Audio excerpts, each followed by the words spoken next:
Rabat from Derby, England, one of the or out of the following names, which of these wrestlers would you have liked to have seen Triple H have a meaningful, long-term storyline main event feud with pay-per-view matches? Edge, Bob Holly, Bubba Ray Dudley, Rey Mysterio, Eddie Guerrero, Rhino, JBL, Chyna, Shane McMahon, Scott Hall, Kurt Hennig, Dolph Ziggler, or the British Bulldog? I don't think you put enough names in that question. Why don't you add another 20? You just named the whole roster. I'm kidding, Rabat. That's a lot of names, though. Who would I have liked to have seen Triple H have a long-term feud and maybe some pay-per-view matches with out of that bunch? I'll pick two. Really, there's only two that kind of jumped out at me. One is Kurt Hennig. We never really got a conclusion to the storyline in 96. This is going back before Triple H was even really a star.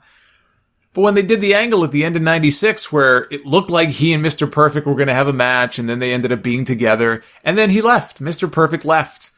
And I would like to think that at some point it would have built to a split the following year and maybe a match, a pay-per-view match between Triple H and Mr. Perfect. And I think that could have been a really good match.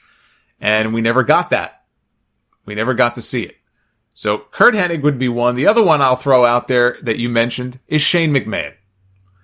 And that's more so for something they could have done when Shane first came back to the company a few years ago.